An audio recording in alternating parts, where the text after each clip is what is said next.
Most people, half of what they thought today is the same things they thought yesterday about themselves, about their life, about their business. That's why most people's lives don't change very much. But if you wake up and you start realizing, I'm living in a home, an emotional home I don't want, you can change it. See, because everybody's got it. If you got $1 billion, check this out. If you had $1 billion, but the habitual emotions you go back to are frustrated, pissed off, then your life is called frustrated and pissed off. It doesn't matter how much money you have.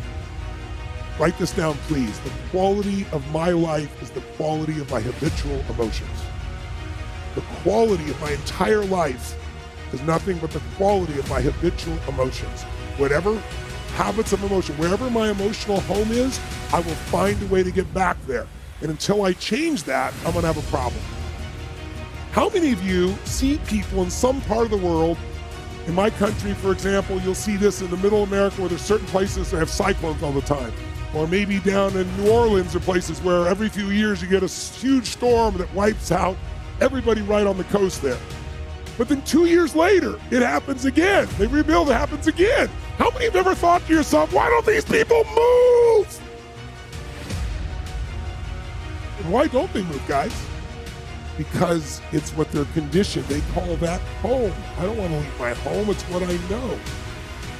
It's easy to see when it's somebody else and it's physical. It's harder to see when it's yourself and it's emotional because we have an emotional home. Some of you grew up in a really tough environment. I did too. Pretty brutal environment. Very painful environment. Part of I am who I am is because I didn't want to suffer. I had to find answers. And because I suffered so much, I don't want you to ever suffer if I can do anything about it. I can't control it, but I can help massively. But it's only because I suffered so much I don't want anybody else to. But think about it. Most people suffer even when they're successful. Listen, if you're successful and you're not fulfilled, that's the ultimate failure. If you got people that love you and you're not feeling joyous and alive, something's wrong. And you know what it is? You got an old home you're used to. Maybe the home you're used to is not a very happy home. It's a home of worry, a home of frustration, a home of anger, a home of feeling everything's unjust. And so you find a way to get back home using whatever the environment you can use. How many of you know somebody who's always pissed off about something? How many of you know somebody who is always worried? How many of you know someone who's not really funny, but they think they are? And they crack themselves up telling stupid jokes? How many know someone like this who cracks themselves up and they laugh so much that even though it's not funny, you find yourself laughing too? These people have different emotional homes. Some people's home is anger. They'll always find something to be angry about. It's what they're used to. It's their conditioning.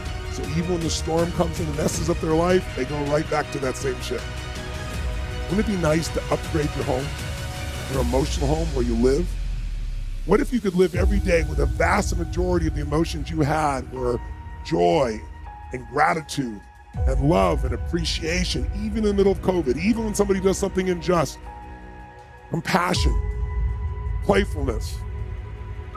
What would that feel like if you were in those states every day, 95% of the time? When you weren't, you got out of it quick. You can make that change this weekend, and I'm not exaggerating an ounce. I'm not saying you're going to be perfect and never have a negative feeling, because negative feelings are sometimes a signal to make us change. But most people have a negative feeling and they just hang on to it, keep living with it, and find other things to be negative about. That will never give you what you want. The money won't do it. The acknowledgement of others won't do it.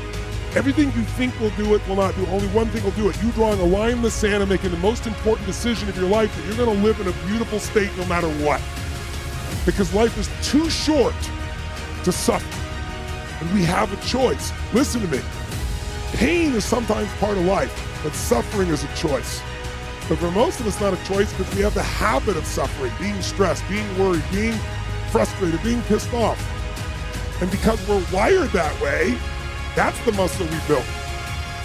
But if we rebuild our home here so it's even more magnificent, then you can have the life that you desire and deserve. And you can do it in one weekend only if you give your all and push enough energy out while you're doing it, while you're learning.